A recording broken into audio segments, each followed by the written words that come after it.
কখনো কি ভেবে দেখেছেন যাদের আমরা নিতান্তই তুচ্ছ বলে এড়িয়ে যাই, আমাদের সমাজের একেবারে প্রান্তের সেই মানুষগুলোই এক নিমেষে গোটা পৃথিবীকে বদলে দেওয়ার ক্ষমতা রাখে? আজকের গল্পটি এমন এক তুচ্ছ মানুষ, এক পরিষ্কার পরিচ্ছন্নতা কর্মীর ছোট মেয়েকে নিয়ে, যে তার নীরব জ্ঞান আর অপ্রতিরোধ্য সাহস দিয়ে রক্ষা করেছিল একটি বিশাল কোম্পানি এবং শত শত অসহায় পরিবারকে এক মারাত্মক আর্থিক প্রতারণার হাত থেকে।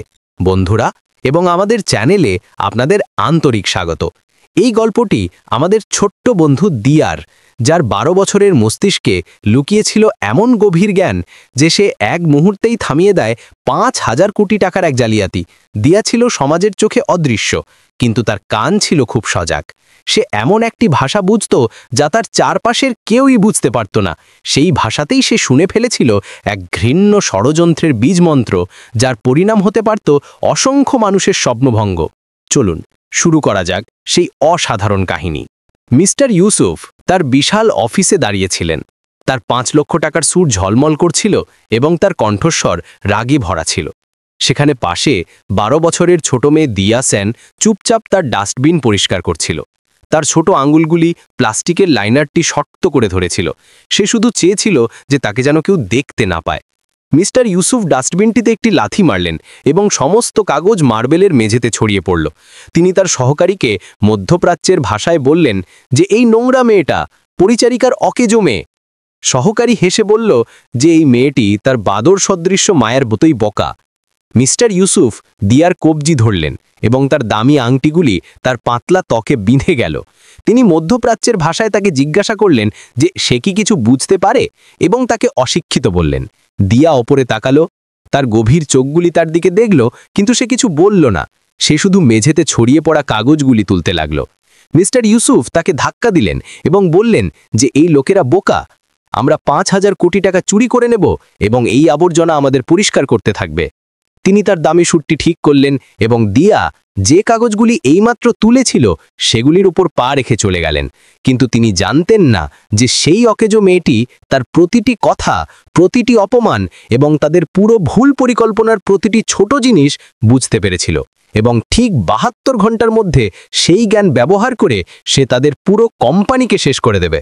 রাতে বাড়ি আসার পর দিয়া তার মা গীতা দেবীর সাথে পরিষ্কারের সরঞ্জাম ঠিকঠাক গুছিয়ে রাখছিল। তাদের ছিল একটি ছোট্ট ভাড়ার ঘর যেখানে জীবাণুনাশকের গন্ধ আসত। দিয়া ধীরে ধীরে বলল, মা, আজ ওই মিস্টার ইউসুফ খুব খারাপ কথা বলছিলেন। গীতা দেবী সরঞ্জামের তালিকা গুনতে গুনতে ওপরে তাকালেন না। তিনি বললেন, বেটা, বড়দের ব্যবসার কথা শুনো না, শুধু তোমার কাজ করতে থাকো। দিয়ার গলা কান্নার কারণে ভারী হয়ে গেল। মা, উনি বলছিলেন যে উনি মিস্টার মেহরার টাকা চুরি করবেন, 5,000 কোটি টাকা। গীতা দেবীর হাত থেকে কলমটি পড়ে গেল এবং মেঝেতে চলে গেল। তিনি জিজ্ঞাসা করলেন, দিয়া, তুমি কি বলছো? তোমার তো মধ্যপ্রাচ্যের ভাষা আসে না। দিয়া সাথে সাথে জবাব দিল, হ্যাঁ আসে মা। উনি আমাকে ঘটিয়া জিনিস বললেন, তোমাকে বাঁদর বললেন এবং এও বললেন যে ভারতীয়রা বোকা এবং উনি নকল চুক্তি দিয়ে সবাইকে ধোঁকা দেবেন। গীতা দেবী তার মেয়ের দিকে এমনভাবে তাকালেন যেন তিনি তাকে প্রথমবার দেখছেন। তিনি জিজ্ঞাসা করলেন, তুমি কি সত্যি সবটা বুঝে নিয়েছ? দিয়ার চোখে জল এসে গেল। সে বলল, মা, ওরা লোকেদের দুঃখ দেবে মা।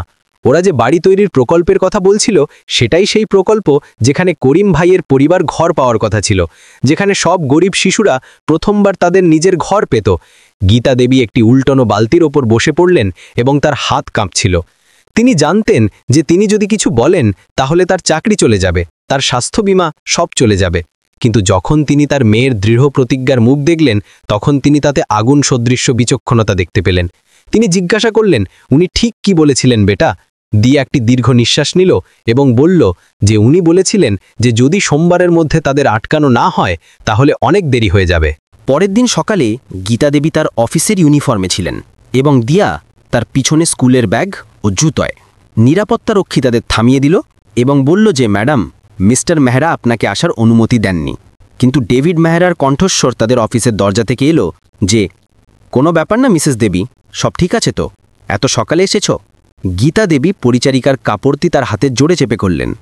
তিনি বললেন, মিস্টার মেহরা স্যার, ক্ষমা করবেন, আপনাকে বিরক্ত করলাম, কিন্তু আমার মেয়ে বলছে যে সে আপনার চুক্তি সম্পর্কে কিছু জরুরি কথা শুনেছে।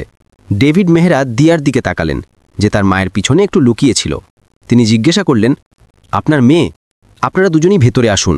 অফিসে দামি চামড়া এবং কফির সুগন্ধ ছিল। দিয়া একটি খুব বড় চেয়ারের প্রান্তে বসেছিল, তার পাগুলি কষ্টে মেঝে পর্যন্ত পৌঁছাচ্ছিল। দিয়া ধীরে ধীরে শুরু করল, মিস্টার ইউসুফ, উনি মধ্যপ্রাচ্যের ভাষায় কথা বলছিলেন। মিস্টার মেহরা সামনের দিকে ঝুঁকলেন। দিয়া সাহস করে বলল যে উনি বললেন যে মিস্টার মেহরা বোকা এবং ভারতীয়দের সহজেই ধোঁকা দেওয়া যায়। সে বলল, উনি নকল চুক্তির শব্দ দিয়ে আপনার টাকা চুরি করার পরিকল্পনা করছেন। মিস্টার মেহরা গীতা দেবীর দিকে তাকালেন এবং স্নেহের সাথে বললেন যে কখনো কখনো বড় লোকেরা এমন কথা বলে যা শুনে ভয় লাগে। কিন্তু দিয়া সোজা হয়ে বসে গেল এবং একেবারে সঠিক মধ্যপ্রাচ্যর বসায় কথা বলতে শুরু করল। মিস্টার মেহরার কফির কাপ হাওয়ায় থেমে গেল। দিয়া সেটির মানে বলল, উনি বলেছিলেন যে আমরা এই বোকা কোম্পানি থেকে সব কিছু কেড়ে নেব। তারপর সে হিন্দিতে বলল যে সহকারী ঠাট্টা করে বলেছিল যে এদের মধ্যপ্রাচ্যের ভাষার কোনো জ্ঞান নেই। মিস্টার মেহরা কাঁপা হাতে কাপটি নিচে রাখলেন। তিনি জিজ্ঞাসা করলেন, তুমি মধ্যপ্রাচ্যের ভাষা কোথায় শিখলে? দিয়া বলল যে ইউটিউব থেকে শিখেছে এবং ওপরে থাকা নাসরিন ম্যাম তাকে উর্দু শেখান। সে কমিউনিটি সেন্টারে অন্য দেশ থেকে আসা শিশুদের জন্য কথাগুলি অনুবাদ করে। সে তার ফোন বের করল এবং একটি খবর নিউজ অ্যাপ চালু করল। যেই স্পিকার থেকে জোরে মধ্যপ্রাচ্যের ভাষার আওয়াজ এলো, দিয়া সাথে সাথে সেটিকে হিন্দিতে অনুবাদ করল। মিস্টার মেহরা খুব অবাক হলেন। দিয়ার বলা মানে ছিল একদম সঠিক, শুধু শব্দেরই নয়, বরং সেই কথার মানে এবং রাজনীতির ছোট বিষয়গুলিও একেবারে ঠিক ছিল। মিস্টার মেহরা দিয়ার টেবিলের কাছে গেলেন এবং বললেন যে মিস্টার ইউসুফ মধ্যপ্রাচ্যের ভাষার বিশেষ আইনি শব্দ এবং সাধারণ কথ্য ভাষা মিশিয়েছিলেন যাতে কেউ তার কথা বুঝতে না পারে। সে জানালো যে আসল চুক্তি তাদের 6 মাস পরে নয়, বরং তাদের সঙ্গে সঙ্গে সবকিছু নিয়ন্ত্রণ করার ক্ষমতা দেবে। এবং তাতে লুকানো শব্দ ছিল যে যদি মিস্টার মেহরা সেই পরিকল্পনা থামানোর চেষ্টা করেন তবে তাকে জরিমানা দিতে হবে। মিস্টার মেহরা কাঁপা হাতে মধ্যপ্রাচ্যের ভাষার অংশটির চুক্তিগুলি বের করলেন। দিয়া তাড়াতাড়ি সেগুলিতে দেখল এবং একটি সাধারণ দেখতে অনুচ্ছেদের উপর আঙুল রাখল। সে বলল, এখানে লেখা আছে সামান্য সময়ের জন্য অংশীদারিত্ব, অর্থাৎ টেম্পোরারি পার্টনারশিপ অ্যারেঞ্জমেন্ট। কিন্তু মধ্যপ্রাচ্যের আইন অনুযায়ী এই সামান্য সময়ের মানে হল যতক্ষণ না পুরো ক্ষমতা তাদের হাতে না চলে যায়। এবং আরও একটি লাইনে হাত রেখে সে বলল যে আমিরাতি ভাষায় এটির মানে হল কমপ্লিট ওনারশিপ, একসাথে কাজ করা নয়। মিস্টার মেহরা সেই বড় বছরের মেয়েটিকে দেখলেন যে এইমাত্র তাদের 5,000 কোটি টাকার প্রতারণা ধরিয়ে দিয়েছে। দিয়া ধীরে ধীরে বলল যে মিস্টার ইউসুফ এও বলেছিলেন যে উনি লুকিয়ে একজন ভারতীয় আইনজীবীকে টাকা দিয়েছেন যিনি আপনারই কোম্পানিতে আছেন, যাতে কিছু গণ্ডগোল হলে তিনি তাদের সাহায্য করেন। পুরো ঘরের পরিবেশ যেন একদম ঠান্ডা হয়ে গেল। দিয়া জানালো যে সে 7 বছর বয়সে শরণার্থী পরিবারদের দেখে ভাষা শেখা শুরু করেছিল। যখন সে দেখত যে লোকেরা একই ভাষায় কথা বলতে না পারার কারণে সাহায্য নিতে পারে না, তখন সে সিদ্ধান্ত নিল যে সে ভাষা শিখবে। সে বলল যে স্কুলের যে বাচ্চাদের বাবা মায়েরা শিক্ষক অভিভাবক সবাই আসতে পারত না, তাদের জন্য সে স্প্যানিশ শিখেছে। এবং যখন শরণার্থী পরিবারগুলি আসতে লাগল, তখন সে মধ্যপ্রাচ্যের ভাষা শিখল। মিস্টার মেহরা খুব অবাক হলেন। তিনি জিজ্ঞাসা করলেন, তুমি কটি ভাষা বলতে পারো? দিয়া শান্তভাবে জবাব দিল, 8টি ভাষা ভালোভাবে এবং 3টি নিয়ে এখন কাজ চলছে। গীতা দেবী গর্বের সাথে এবং কিছুটা দুঃখের সাথে জানালেন যে দিয়া রাত জাগে, বাইরের খবর শোনে এবং প্রতিবেশীদের ফর্ম পূরণে সাহায্য করে। মিস্টার মেহরা জিজ্ঞাসা করলেন, তুমি ভাষা কেন শেখো বেটা? দিয়া তার বয়সের চেয়ে অনেক বেশি বিচক্ষণ চোখ দিয়ে দেখল এবং বলল, কারণ যখন মানুষ একে অপরের কথা বুঝতে পারে না তখন ভুল জিনিস হয়, পরিবারগুলি ভেঙে যায় এবং মিস্টার ইউসুফের মতো লোকেরা ভাবে যে তারা সবাইকে ধোঁকা দিতে পারে। সে তার পুরনো নোটবুক দেখালো যাতে মধ্যপ্রাচ্যের ভাষায় লেখা স্প্যানিশ শব্দে ভরা। সে বলল যে তার মা সবসময় বলে যে আমাদের মস্তিষ্ক ঈশ্বরের দেওয়া উপহার এবং উপহার সবার সাথে ভাগ করে নেওয়া উচিত। পরের দিন সকালে কনফারেন্স রুমের বাইরে দাঁড়িয়ে মিস্টার মেহরা দিয়াকে বললেন, আমার তোমার লুকোনো অস্ত্রটির দরকার। দিয়া হ্যাঁ বলল। ভেতরে মিস্টার ইউসুফ তার ফোনে জোরে মধ্যপ্রাচ্যের ভাষায় কথা বলছিলেন। মিস্টার মেহরা বললেন, মনে রাখবে তুমি এখানে শুধু তোমার মায়ের সাথে আছো, যিনি পরিষ্কার করছেন, একটি সাধারণ মেয়ের মতো আচরণ করবে। দিয়া ইয়েস স্যার বলল, কিন্তু তার হাত ভয়ে কাঁপছিল। সে তার ব্যাগ থেকে কালারিং বুকস এবং ক্রেয়ন্স বের করল। মিস্টার মেহরা মিটিং রুমের দরজা খুলে ভেতরে গেলেন এবং তার অংশীদারদের কাছে দুঃখিত বললেন এবং বললেন যে পরিষ্কার করার কর্মীদের তাদের কাজ শেষ করতে হবে। মিস্টার ইউসুফ তাদের দিকে তাকালেনও না। দিয়া মেঝেতে দেয়ালের পাশে বসে গেল যাতে সে সব শুনতে পারে, কিন্তু মনে হয় যেন তার কোনো আগ্রহ নেই। সে একটি প্রজাপতিতে রং করতে শুরু করল। মিস্টার ইউসুফ ফোরে বলছিলেন যে সবকিছু তাদের পরিকল্পনা অনুযায়ী চলছে এবং ভারতীয়রা ইসলামিক ব্যবসার আইনের ফাঁক সম্পর্কে কিছু জানে না। দিয়ার ক্রেয়ন এক মুহূর্তের জন্য থামল, তারপর চলতে লাগলো। যখন মিস্টার ইউসুফের সহকারী এলো, তখন সে মধ্যপ্রাচ্যের ভাষায় জানালো যে আইনজীবীকে দ্বারা টাকা দিয়েছিলেন তিনি এখন প্রকল্পের বিষয়গুলি দেখতে চান। দিয়া ভুল করে তার ক্রেয়ন বক্সটি নিচে ফেলে দিল। ক্রেয়ান্স মার্বেলের মেঝেতে ছড়িয়ে পড়ল। সে ধীরে ধীরে সরি বলল, কিন্তু মিস্টার ইউসুফ এবং সহকারী তাকে মনোযোগ দিল না। তারা মধ্যপ্রাচ্যের ভাষায় বলল যে তারা সেই আইনজীবীকে মেনে নেবে, না হবে তাকে ধ্বংস করে দেবে। দিয়া নীল ক্রেয়ন ধরেছিল। তারপর মিস্টার ইউসুফ বাড়ি তৈরির প্রকল্পের কথা বললেন। তিনি বললেন, ওটা তো সবচেয়ে ভালো অংশ। আমরা সেই জমিটি নিয়ে নেব এবং ধনী লোকেদের জন্য রিসর্টস বানাবো। গরিব লোকেরা গৃহহীন হয়ে যাবে। দিয়ার হাতে নীল ক্রেয়নটি ভেঙে গেল। মিস্টার মেহরা 30 মিনিট পর তার বড় অংশীদারদের মিটিং রুমে ডাকলেন। দিয়া তাদের চেয়ারের পাশে বসেছিল। বড় অংশীদার মিসেস শ্রীনিবাস তার দামি চশমা ঠিক করতে করতে বললেন, আপনি 5,000 কোটি টাকার চুক্তি একটি মেয়ের সোনা কথার উপর ভিত্তি করে থামাতে চান? মিস্টার কাপুর, যিনি অন্য একজন অংশীদার ছিলেন, তিনি খুব অহংকার নিয়ে বললেন, আমরা কি সত্যি পরিচারিকার মেয়ের কাছ থেকে আইনি পরামর্শ নেব? সে তো মাত্র 12 বছরের। এটা তো একেবারেই ভুল। সব অংশীদার দিয়াকে হালকা ভাবছিলেন। তারা বললেন যে এই বাচ্চারা ভুল কথা শোনে এবং শুধু মনোযোগ পাওয়ার জন্য গল্প বানায়। দিয়ার ছোট হাতগুলি তার কোলে জোরে শক্ত হয়ে বন্ধ হচ্ছিল, কিন্তু সে শান্ত রইল। যখন মিস্টার কাপুর বললেন যে দিয়ার কাজ পরিষ্কারের প্রকল্পের সাথে জড়িত এবং তার মিটিং রুমে নয় স্কুলে থাকা উচিত, তখন মিস্টার মেহরা রেগে গেলেন। তিনি টেবিলে জোরে হাত মারলেন, কিন্তু মিসেস শ্রীনিবাস থামলেন না। তিনি বললেন যে এটা ব্যবসা, দাতব্যতা নয়, এবং তিনি পরিচারিকার ঘটিয়া মেয়ের ধারণার উপর ভিত্তি করে সিদ্ধান্ত নিতে পারেন না। তখন দিয়া ধীরে ধীরে বলল, আমি কি মিস্টার কাপুরকে কিছু জিজ্ঞাসা করতে পারি? অংশীদাররা একে অপরের দিকে তাকালেন। মিসেস শ্রীনিবাস রাগে চোখ ঘোরালেন। মিস্টার মেহরা বললেন, হ্যাঁ অবশ্যই বেটা। দিয়া সরাসরি মিস্টার কাপুরের দিকে তাকালো এবং বলল যে তিনি তার পরিচয় দেওয়ার সময় ল্যাটিন ভাষার শব্দটি ভুল বলেছিলেন। সে মিসেস শ্রীনিবাসকে জানালো যে তিনি দুবার এই লোক শব্দটি ব্যবহার করেছিলেন এবং তার মা তাকে শিখিয়েছেন যে যখন কেউ এই লোক বলে তখন তার মানে হলো যে সে তাদের সম্মান করে না। পুরো ঘরে একদম শান্তি ছেয়ে গেল।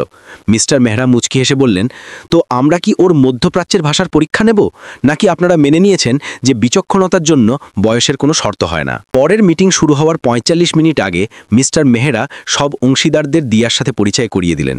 সকলে, এ হলো আমাদের নতুন ভাষা পরামর্শদাতা।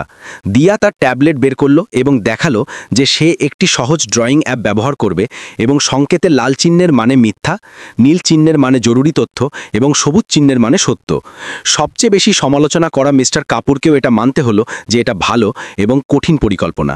মিস্টার ইউসুফ তার আইনি দল নিয়ে মিটিং রুমে এলেন। তিনি জোরে মধ্যপ্রাচ্যের ভাষায় কথা বলছিলেন যে সই হয়ে যাবে এবং টাকা তাদের কাছে চলে আসবে।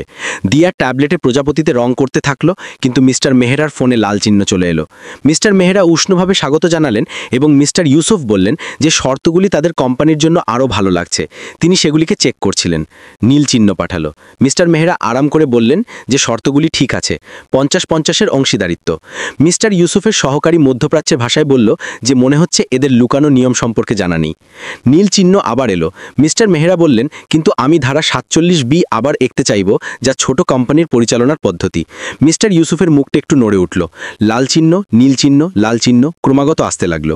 মিস্টার ইউসুফ কথা ঘোরানোর জন্য সময়সীমার পরিবর্তনের কথা বললেন এবং ইংরেজি ও মধ্যপ্রাচ্যের ভাষায় মিশিয়ে বোঝাতে লাগলেন, কিন্তু দিয়া সবকিছু শুনে নিল। তার ট্যাবলেট মিস্টার মেহরাকে ইশারা দিচ্ছিল। 6 মাস কেটে 30 দিন লেখা হয়েছিল। মিস্টার মেহরা বললেন, তো আপনি সময়সীমা 6 মাস থেকে কমিয়ে 30 দিন করতে চান? মিস্টার ইউসুফ একদম থেমে গেলেন। তিনি ইংরেজিতে তো সময়সীমার কথা বলেননি। মিস্টার ইউসুফ সন্দেহের চোখে ঘরটি দেখলেন এবং তার নজর দিয়ার উপর পড়ল, যে প্রজাপতিতে রং করায় পুরোপুরি মগ্ন ছিল। শুধু একটা বাচ্চা খেলছে। যখন তারা মিটিং রুমে ফিরে এলেন, মিস্টার ইউসুফ আরও বেশি সতর্ক ছিলেন। তার সহকারীর কাছে একটি রেকর্ডিং মেশিন ছিল। মিস্টার ইউসুফ নতুন কাগজ কেবিলে রাখলেন। মধ্যপ্রাচ্যের ভাষার অংশগুলি আরও বেশি কঠিন ছিল। মিস্টার মেহরা আরাম করে বললেন, আমাদের ভাষা পরামর্শদাতা মধ্যপ্রাচ্যের ভাষার অংশটি চেক করবেন। মিস্টার ইউসুফের ভ্রু কুঁচকে গেল। পরামর্শদাতা? মিস্টার মেহরা বললেন, এইমাত্র কোম্পানিতে এসেছেন। মিস্টার ইউসুফ ইংরেজিতে ঠিক কথা বলছিলেন, যেমন 60 দিনে কাজ বদলানো, একসাথে দেখাশোনা করা, কিন্তু মধ্যপ্রাচ্যের ভাষায় তিনি সহকারীকে বলছিলেন যে আসল লেখা তাদের শুধু 30 দিনে পুরো নিয়ন্ত্রণ দিয়ে দেবে এবং যদি তারা চুক্তি ভাঙেন তবে 2000 কোটি টাকার জরিমানা দিতে হবে। দিয়া নীল চিহ্ন এবং লাল চিহ্ন পাঠালো। মিস্টার মেহরা ইংরেজির অংশটি দেখতে দেখতে বললেন, এখানে 60 দিন লেখা আছে, কিন্তু এটিকে কার্যকর করার পদ্ধতিগুলি জানার আমার ইচ্ছা আছে। মিস্টার ইউসুফের বিশ্বাস কম হতে লাগল। তিনি জিজ্ঞাসা করলেন, 2000 কোটি টাকার জরিমানা, যা ধারা 73C মধ্যপ্রাচ্যের ভাষার টেক্সটে লেখা আছে? মিস্টার ইউসুফের মুখ ফ্যাকাশে হয়ে গেল। তিনি রাগে বললেন, এটা হতেই পারে না। এদের এত জালো মধ্যপ্রাচ্যের ভাষা আসতে পারে না। এখানে কোনো গুপ্তচর থাকা উচিত। তিনি ঘরে দিয়াকে দেখলেন। যে চুপচাপ রংধনুর রং করছিল। মিস্টার ইউসুফ তার কাছে গেলেন এবং ধীরে ধীরে মধ্যপ্রাচ্যের ভাষায় জিজ্ঞাসা করলেন, মাইয়া কুহাল তুহাল তাফাসুগরা, যার মানে হল, তোমার নাম কি ছোট মেয়ে? দিয়া কোনো জবাব দিল না, শুধু রং করতে থাকল। মিস্টার ইউসুফ আরাম পেলেন, শুধু একটি বোকা মেয়ে। কিন্তু তিনি খেয়াল করলেন যে দিয়ার ক্রায়ন খুব ছোট্ট সময়ের জন্য থেমেছিল যখন তিনি মধ্যপ্রাচ্যের ভাষায় বলেছিলেন। তার হাত কেঁপেছিল। মিস্টার হাঁটু গেড়ে তার কাছে ঝুঁকলেন। আয়াতুহাল ফাতা ইসু, তুমি কি আমাদের কথা বুঝতে পারো? দিয়া নিষ্পাপভাবে উপরে তাকাল। আপনি কি আমার সাথে কথা বলছেন? মিস্টার, আমি স্প্যানিশ বলি, স্কুলে একটু ইংরেজি বলি। মিস্টার ইউসুফ বিশ্বাস করলেন না। তিনি রাগে ভরে গেলেন। মিস্টার মেহরা, আমার এই মেয়েটিকে সঙ্গে সঙ্গে ঘর থেকে বাইরে চাই। মিস্টার মেহরা তার চোয়াল শক্ত করলেন। এ এখানেই থাকবে। মিস্টার ইউসুফ কাগজ তুলতে লাগলেন। চুক্তি এখন শেষ হতে যাচ্ছিল।